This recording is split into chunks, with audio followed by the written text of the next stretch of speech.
C'est-à-dire quand une personne a débuté le jeûne, comme par exemple pendant le Ramadan, et que cette personne tombe dans le haram de manière préméditée, est-ce que ceci va annuler son jeûne dans le sens où est-ce que ce jour va falloir le rattraper, ou comme disent les jeunes, quand quelqu'un tombe dans le péché, ils disent allez c'est bon tu peux aller manger.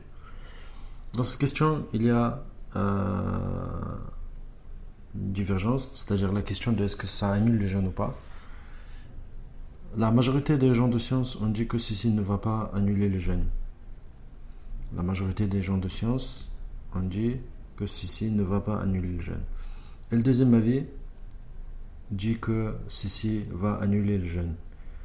Et surtout la médisance. C'est-à-dire quand une personne tombe dans le haram de manière préméditée, surtout la médisance, car ça fait partie des péchés, ceci va annuler son jeûne. Et l'avis le plus correct, dit ici Cheikh Al-Husaymi, c'est que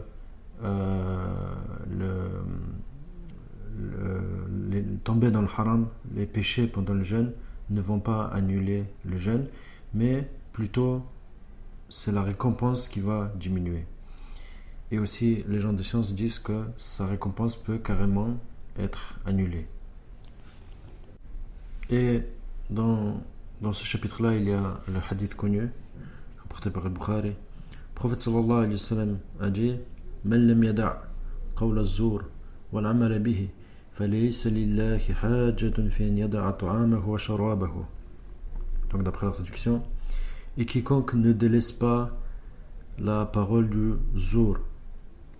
Zur, ce qui est voulu, c'est les paroles du haram, comme la médisance ou les injures, etc. Ou le fait de pratiquer cela, c'est-à-dire de pratiquer le haram. Dans une autre version, le prophète sallallahu alayhi wa sallam dit al-jahl, et aussi le fait de délaisser le jahl, l'ignorance. Ce qui est voulu par l'ignorance ici, c'est les paroles qui n'ont aucun sens, les futilités. Alors Allah n'a pas besoin que cette personne délaisse sa nourriture et sa boisson.